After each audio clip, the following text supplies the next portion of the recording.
What's up, everybody? It's your favorite Moo, and I'm quite excited, quite excited about this interview. You know, it's a chick from London. I guess I was trying to do my London thing. I don't know.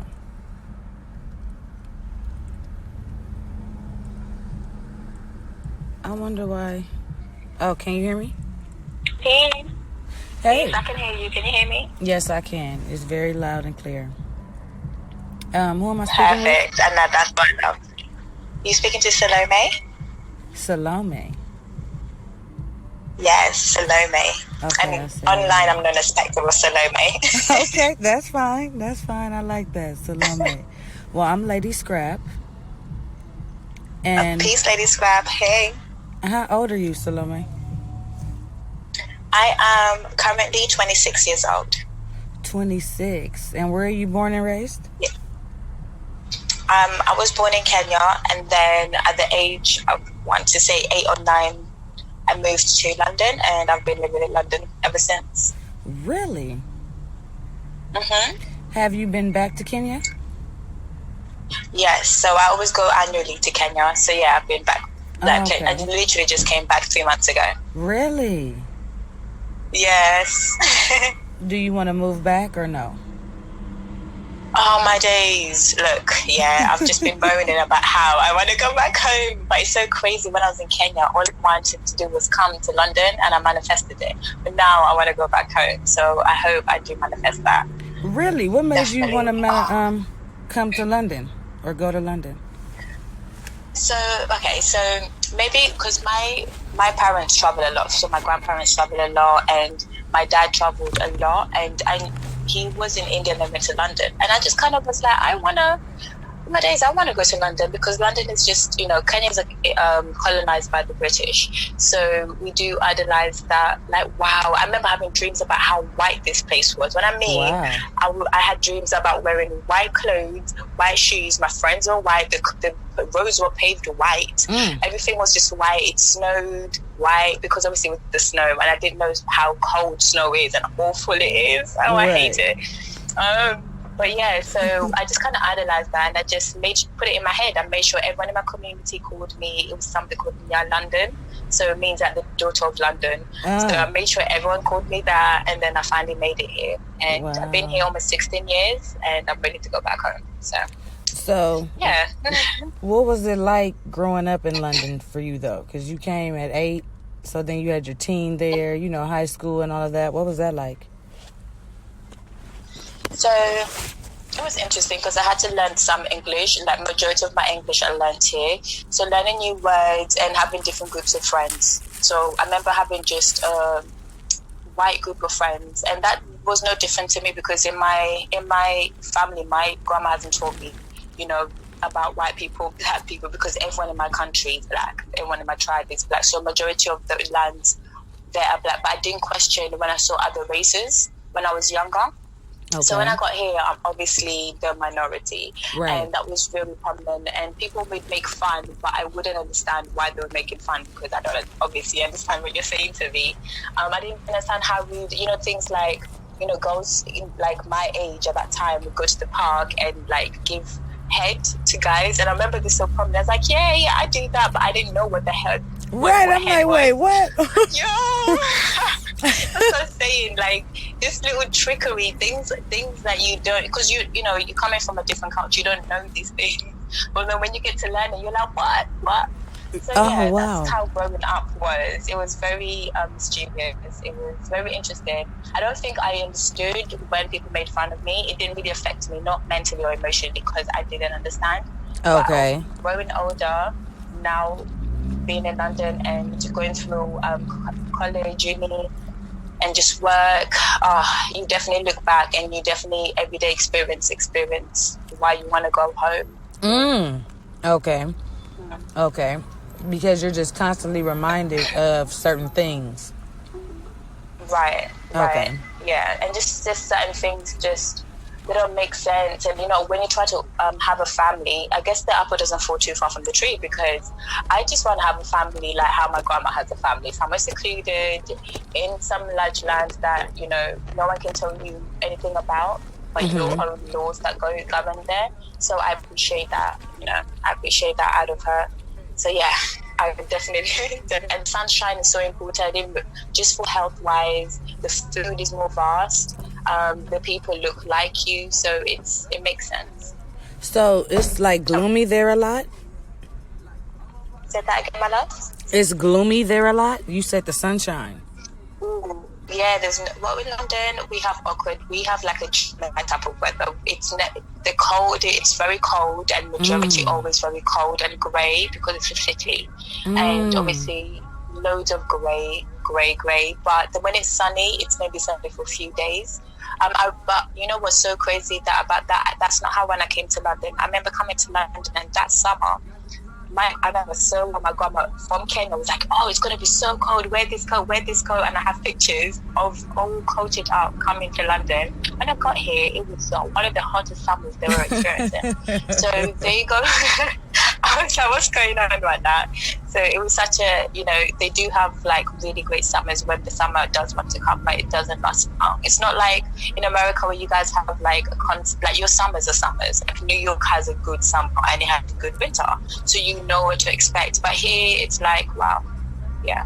Wow. And the temperatures are not too bad. Like they don't go they're not crazy temperatures, like under 5 degrees. We just have really bitter wind. Our wind, because we're an island. So our wind is it's cold and it's really bitter. It cuts you. Yeah. Oh my God. I don't like the cold either. And as you saying this, I'm picturing what I have seen. I've pictures in magazines and all of that. And I'm just like, wow, you know what?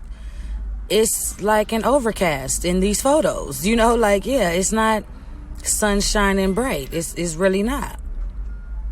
No. In London, the beauty from London comes from the people, like the different cultures, and I'm just not the whole UK, but London in itself. Right. And then you have because of the different cultures, they have, you go to one area and it's dominated by one culture, and then you see how they make that area their essence. So then they have the graffiti on the wall, or they have different type of food, or they burn incense mostly around that area. So you're like, oh, this is nice, this is really great. And now the government incorporates that culture. So for example, in Brixton, I know that street graffiti is not accepted, but if you go to Brixton per se, that's accepted, to the point where they will even get an artist to do a whole nice piece about people within that community. So that's like the beauty of London. It incorporates other people's community within itself.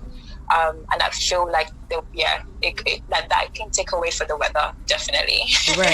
Right. So as far as violence, because that's everywhere. How would you describe the violence? Like, was it gangs? Is gangs a part of that country? So I can't give you an honest perspective, because I'm not born here, but I've not really experienced violence like that in London. Not for me anyway. Like, it was just petty fights in school. Okay.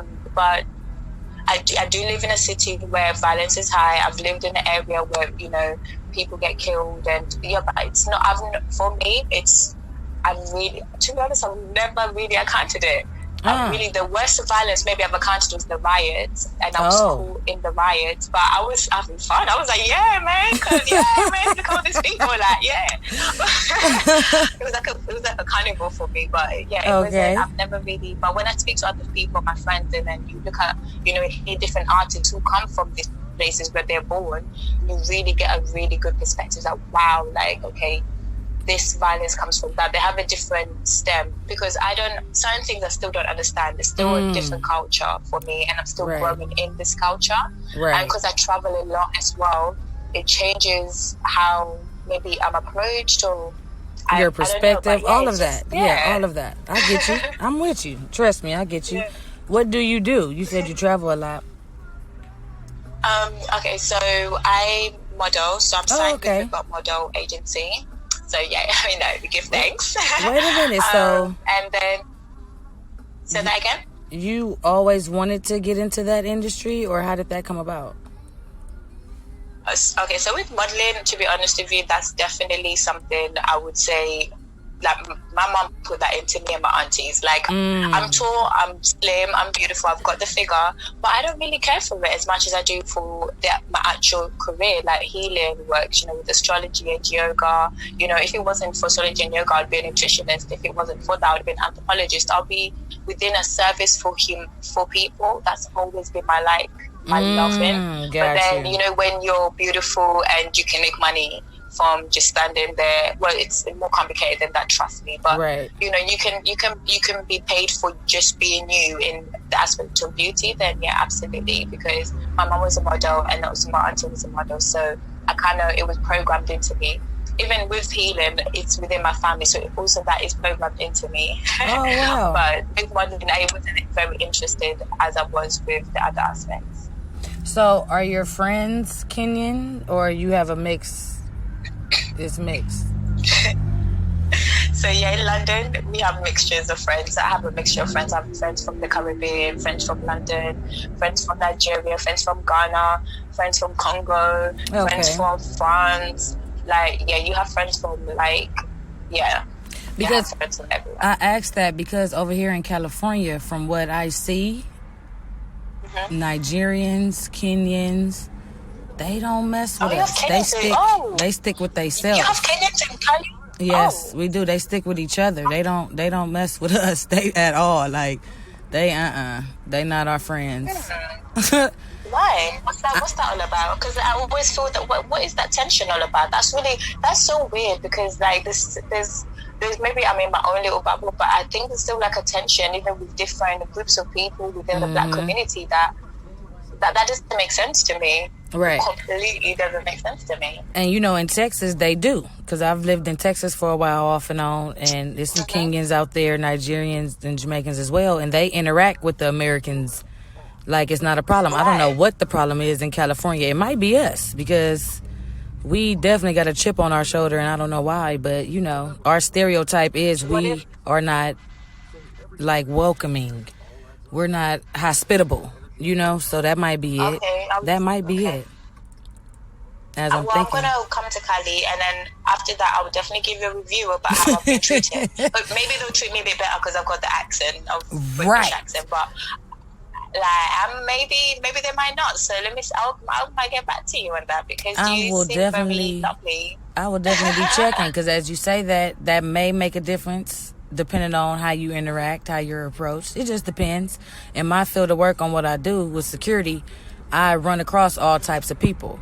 So, and with me being open-minded and always wanting to know and learn, I try and guess the accent or where they're from a lot of times. So, but everyone where I'm from isn't like that, and I see that just off observation, So yeah, I'm gonna definitely be checking for the review too. Just because that's that's really interesting, because it's quite a dangerous dynamic, because the only reason why I don't have an accent from Kenya is because I left the country before I was 13, and if I probably left after I was 13, I would have kept that accent. English would have been perfect, but I would have had an accent. And so a lot of people have probably been in America for 20 years and they speak that way, and probably you guys perceive them that they're from somewhere that they're not from, when the majority of their life is involved in that country. So it could be that dynamic that actually happened, or it could be sometimes when people carry accents, whether it's African or different accents, you feel like they're lower in status. So I don't know why, because you definitely know Africans are rich. Yeah. But we still have this notion that they're low in status. As soon as you hear the accent, you're like, okay, bitch. It's a stereotype. You're gonna afford me, or you're gonna, what I mean? All these stereotypes come along with the way that people sound, and obviously the way that's how you know they're different. Because at the end of the day, if they sounded like they're from California, they're all Black. Right. So you're different, because Cali is hot. So yes. Maybe because in Kenya everyone wears locks, so people calling me Rasta, they don't even know I'm from the country, so until I say, maybe when I speak, then they can tell a difference. But everyone just it's that's very interesting, because that's something that still goes on, and I definitely I would like to experiment it for myself. Right. What is my actual experience of that? Right. And see how I'm treated. Yeah, because we don't look any different until I talk. And it's interesting for you to say if you would have left after 13. Like, how can you say that? Why would that have made such a difference in the dialect or in the accent itself to stick with you? Because there's something in the brain happens at the age of 13 that holds language or sound of language that you're from where you're bred from. So, for give you a good example, my cousin was born in London, and then his family moved him to Kenya, and he speaks Kenyan fluently, the language, everything, all back to the T. But then when he comes to speak English, his accent is also perfect. Now, compare it to maybe my uncle who was born there but knows English perfectly. He wasn't born in the UK, he was born in Kenya. So I found that quite dynamic for myself. So I went into research to look into it, and it was something to do with the brain. And it's the marks the age 13 to be the age that when you're born in a country, if you travel before that, then your accent doesn't conform, if that's the best word to use. Yeah. Oh, wow. Yeah, because that's interesting. I was like, what? How does she know? You know? But she researched it, ladies and gentlemen. If y'all was wondering, how does she know? That was very... Do you want any children? Yes, it's random, but yes. Right. Say that again? Do you want any children or a kid? I do want to have. I do want to have children. I want to adopt as well. Okay. I don't know how many. Oh, maybe okay. as many as I can afford, because I love money as well. So I want to be able to. I want to be able to be free and them not be a bugaboo, because that will be the saddest day, that your child is a bugaboo, because you really know they're not a bugaboo. It's just that you don't have money for you to do something entertaining with them. Right. You don't have the means to entertain. Right. It's right. So, people can always be creative, but people have lost creation. Like for me, I'm not saying I was poor or very wealthy, but I was always very creative every day. Right. Because I came from a large community. There was always something to do. Even in school, we just had more, a little bit like in America. You guys have a wider curriculum that they do in the UK for activities. Mm-hmm. So at young, I had that as well. Plus I had, you have cousins, you play games. I remember I built my first tree house because I wanted to. And my grandma said, I asked her, and she said, no, you do it yourself. So I did it myself.